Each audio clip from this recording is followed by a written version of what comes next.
Halo semuanya, selamat pagi, selamat siang, selamat petang, dan selamat malam. Jumpa lagi dengan saya Serti dalam Tom's Channel.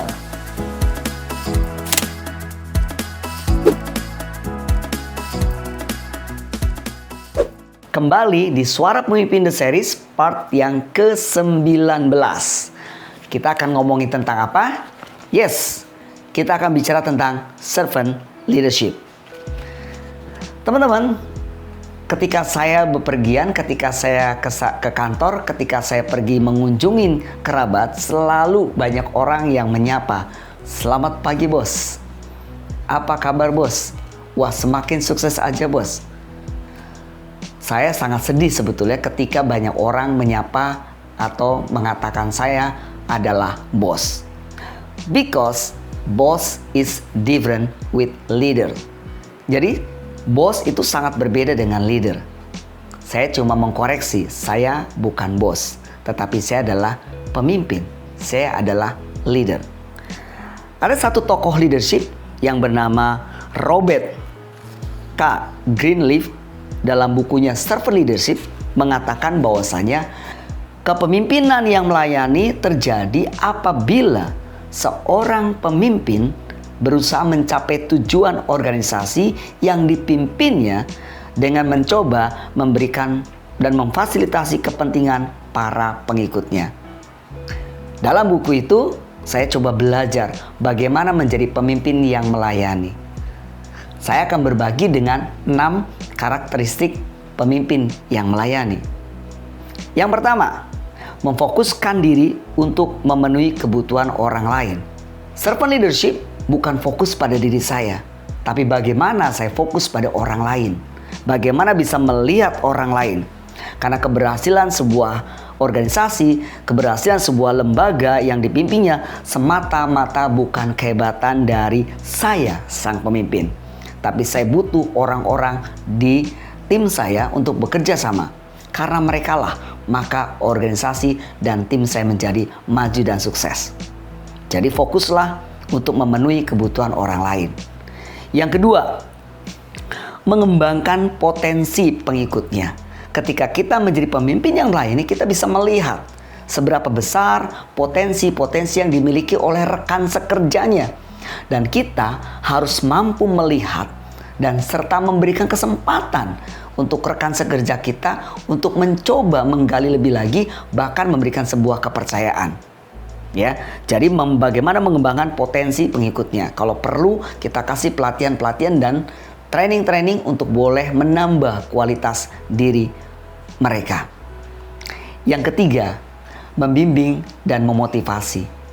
Pemimpin yang melayani bukan egois, tahu akan dirinya sendiri. Tapi bagaimana kita bisa merangkul orang lain, bagaimana kita bisa membimbing orang lain, dan bagaimana kita bisa memberikan push, motivasi buat teman-teman rekan sekerjanya. Yang keempat, memfasilitasi pendewasaan diri dan perkembangan pribadi untuk rekan sekerja. Artinya, seorang leader kita harus siap dengan pengetahuan yang 1-2 langkah jauh ke depan daripada pengikutnya. Dan disitulah kita mau berbagi dengan orang-orang di sekitar kitanya, orang-orang yang kita pimpinnya. Artinya kita harus memiliki pengetahuan dan wawasan yang lebih sebagai pendewasaan diri dan pengembangan pribadi yang mampu dijadikan contoh dan model bagi rekan-rekan yang dipimpinnya. Yang kelima adalah pendengar yang baik.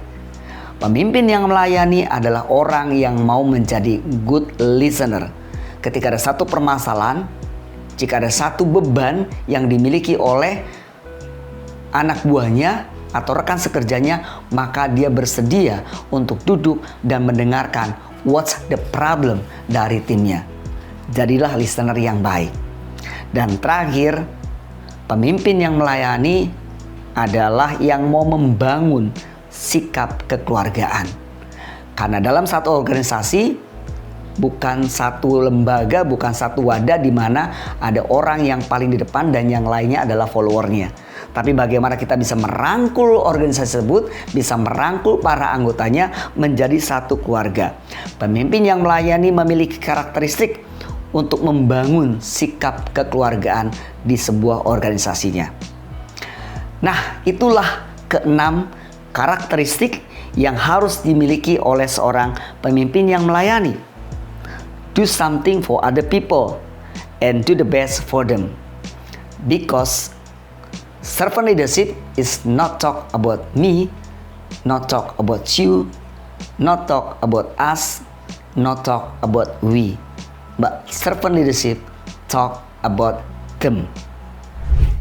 Nah, itulah video kali ini tentang servant leadership.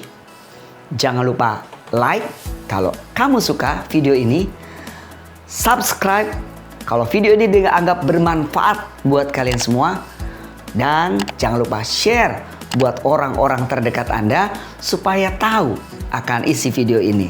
Dan terakhir, jangan lupa bunyikan lonceng notifikasinya supaya Anda mendapatkan video-video berikutnya.